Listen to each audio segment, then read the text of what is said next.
que j'avais espéré, si l'histoire d'un amour que je croyais.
Salut, bienvenue. Donc, comme vous savez, je vous avais promis qu'on allait visiter cet endroit.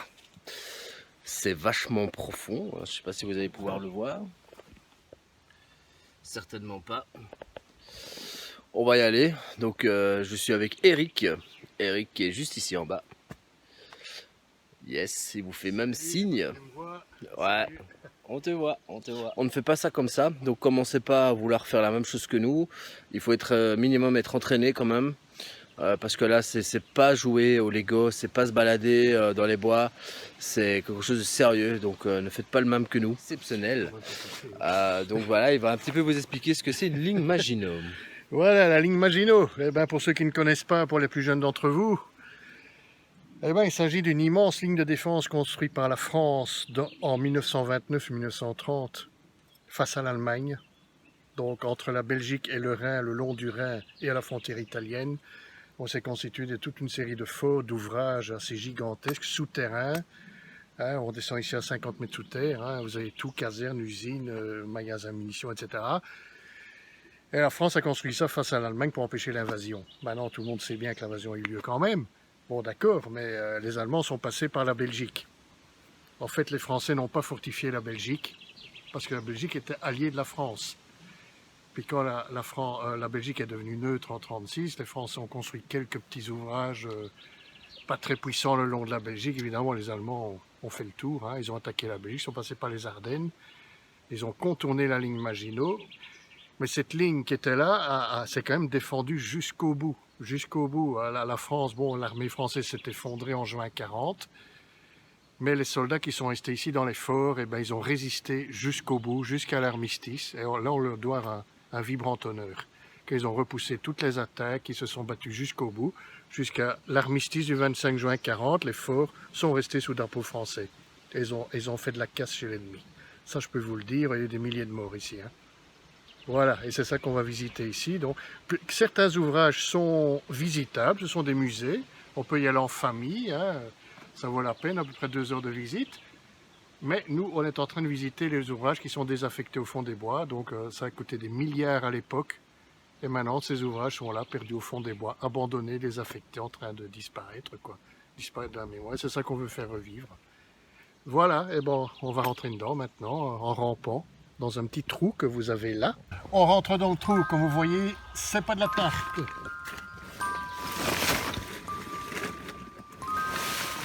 Oh putain, c'est étroit quoi.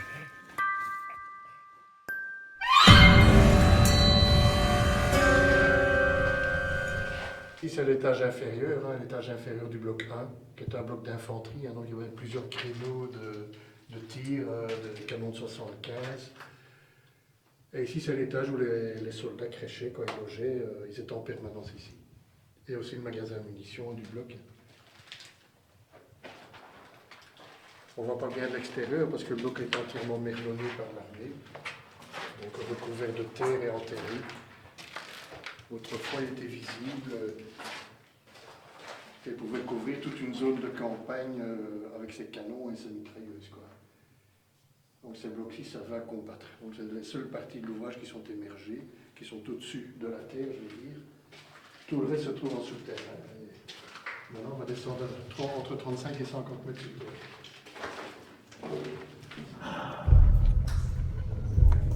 C'est assez violent.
Il est dans un sale état.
Bonsoir.